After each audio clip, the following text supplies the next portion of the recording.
Oi, gente, tudo bem com vocês? Bom, hoje nós vamos falar um pouco a respeito da categoria trabalho. Confiram logo após a vinheta.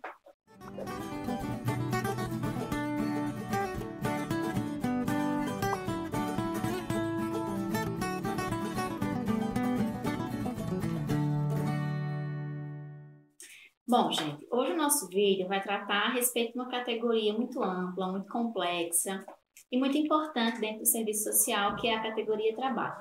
Eu quero já, de início, deixar claro que a nossa discussão, ela não se pretende esgotar, né, a contribuição, né, e a reflexão a respeito dessa categoria, que é uma categoria muito ampla, muito complexa e que vai demandar de vocês a leitura aprofundada. Então, esse vídeo ele é apenas uma introduçãozinha, né? Uma forma de trazer uma reflexão, uma contribuição mais didática para que vocês possam compreender. Então, por favor, não se limitem à reflexão e a assistir apenas esse vídeo, tá certo? Esse vídeo ele é muito sintético a respeito da categoria, tá bom? Dito isso, nós vamos segmentar, nós vamos separar a categoria trabalho em duas. Existe o trabalho ontológico e existe o trabalho assalariado. E são duas categorias completamente distintas, certo? Importante que vocês saibam disso. O trabalho ontológico é o trabalho que funda o ser social. É o trabalho transformador. É aquela modalidade de trabalho que funda o ser social, que funda a sociedade, que funda todas as formas de sociabilidade humanas. O trabalho ontológico, ele é a atividade, ele é o exercício de transformar a natureza para atender às nossas necessidades. E ao passo que eu transformo a natureza para atender às minhas necessidades, eu me autotransformo nesse processo. Logo, o trabalho ontológico ele tem uma dimensão transformadora da sociedade. Quando eu estou me reportando ao trabalho ontológico, vamos trazer como grande referência e exemplo a sociedade primitiva, pré-histórica. Quando o homem ele transforma a natureza para atender às suas necessidades, por exemplo, com a descoberta do fogo, com a descoberta da agricultura, isso vai atender às necessidades humanas, mas vai transformar o homem no processo. Por exemplo, o homem, na sua forma, na sua sociabilidade primitiva, ele atendia às necessidades de fome de uma forma. A partir do trabalho, ele vai atender às suas necessidades de fome de uma outra forma. Então, o homem tinha fome, ele caçava, tinha carne crua, né? A partir da descoberta do fogo e da agricultura, o homem agora vai saciar a sua necessidade de fome de uma outra forma. Então, agora ele vai cozinhar a comida, agora ele vai assar a comida. O homem antes tinha a necessidade de ser nômade necessariamente. Por quê? Porque ele ficava num determinado espaço geográfico até atender todas as suas necessidades, até que os recursos naturais ofertassem o atendimento dessas necessidades. Quando os recursos eram esgotados, ele era obrigado a migrar para outro espaço, buscar outro espaço que tivesse abundância de recursos naturais para que ele pudesse satisfazer essas mesmas necessidades. Quando o homem constrói a agricultura, ele vai perceber que ele pode ser sedentário, que ele pode se estabelecer num único local por muito tempo. E isso vai ser muito importante para o homem, porque isso vai aumentar a sua qualidade de vida, ele vai aumentar a sua expectativa de vida, porque as jornadas de viagens, né, de migração, eram muito perigosas para o homem naquele momento.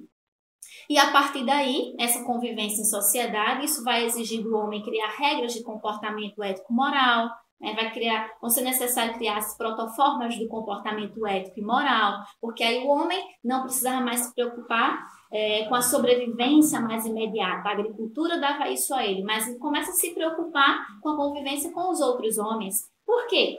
Já que não existem leis, o que impedia que um homem eliminasse o outro? Nada no processo. Então, veja, é o trabalho ontológico, é esse trabalho transformador que vai criar o ser social, que vai criar a sociedade primitiva, que depois vai vir a comunidade, vai criar a linguagem, vai criar a agricultura, vai criar o fogo, vai criar tudo que nós conhecemos. Tudo que nós conhecemos hoje é uma construção deste trabalho com a dimensão transformadora, que é o trabalho ontológico.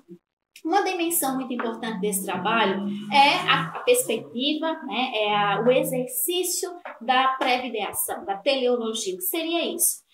Para exercitar, para materializar esse trabalho ontológico, o homem vai exercitar algumas situações, que é a prévia ideação. O que seria a prévia ideação?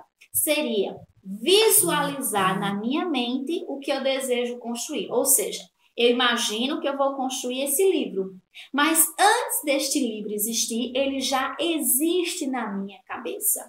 Até objetivá-lo, ou seja, até torná-lo real, material, concreto, ele já existia na nossa cabeça. Então, essa é a grande diferença da produção humana para a produção dos animais irracionais. Por quê? A abelha constrói um excelente favo de mel, como diria Marx, né? Primoroso. Mas qual a diferença do trabalho de uma abelha para um trabalho humano? A abelha vai produzir esse favo de mel lindíssimo por uma programação genética, instintiva, é automática, ela não pensou a respeito. O homem não, ele vai construir esse mesmo favo de mel, mas através da sua capacidade racional, da sua capacidade imaginativa, da sua capacidade de projetar idealmente o que ele deseja fazer no futuro. Então, antes desse favo de mel existir materialmente, ele já existia na nossa cabeça. Então, essa é uma categoria fundante. Esse trabalho ontológico vai criar tudo que nós conhecemos na sociedade, né? Vai ser importantíssimo e é transformador. No entanto, a partir do modo de produção capitalista, este trabalho, numa perspectiva transformadora, vai ser cooptado pelo capital. O capitalismo coopta, né? Coopta o trabalho e o trabalho perde a sua dimensão transformadora e ganha agora uma dimensão mercadológica. Então, o trabalho sob o modo de produção capitalista não é mais transformador, ele é alienado, né? Por isso que nós dizemos que o trabalho assalariado é a maior expressão do trabalho alienado. Por quê? Porque eu vendo a minha mão de obra em troca de um salário que não corresponde à riqueza que eu produzo. Eu recebo um salário e eu, de fato, acredito que esse salário representa as horas trabalhadas, quando, na verdade, ele não representa. Ele tem mais valor, mais trabalho, né? Então, esse trabalho assalariado é a maior dimensão do trabalho alienado, porque o ser humano não percebe, não consegue mais perceber a sua dimensão transformadora. Esse trabalho cooptado pelo modo de produção capitalista, que é o trabalho assalariado, que é o trabalho alienado, não permite que o homem mais enxergue o seu potencial transformador. Por isso que o trabalho no modo de produção capitalista vai ser fragmentado.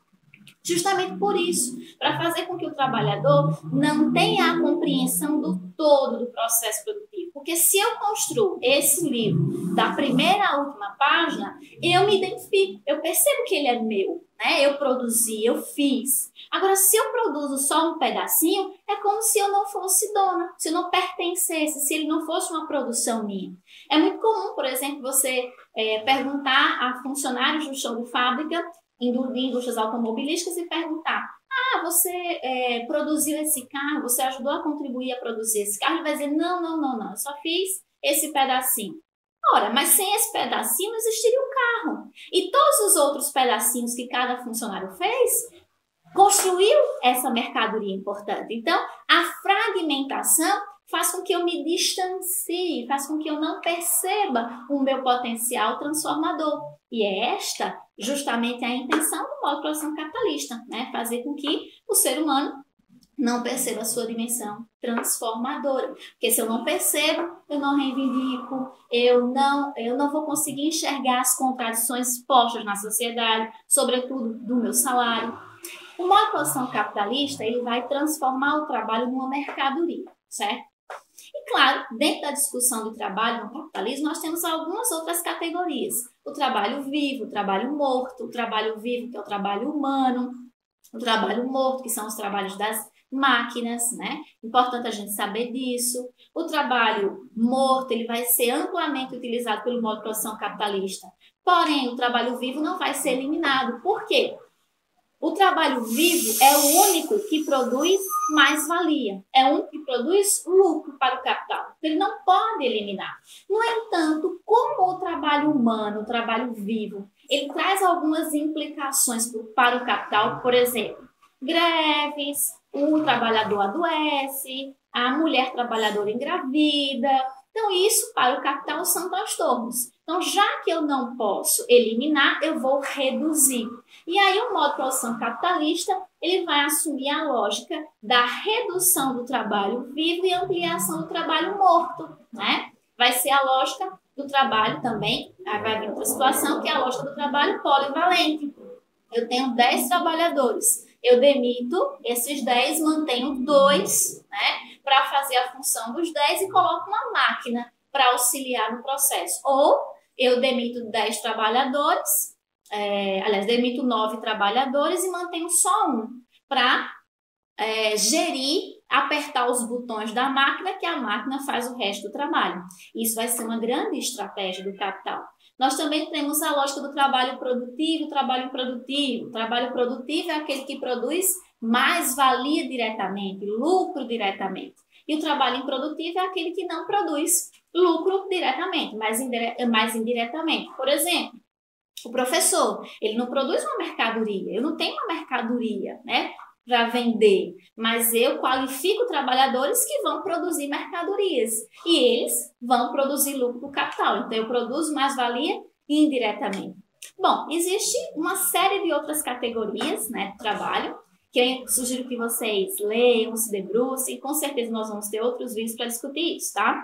Mas é importante dizer que essas são apontamentos, são situações introdutórias para contribuir no debate, para contribuir para que vocês estudem, pesquisem, avancem mais, certo?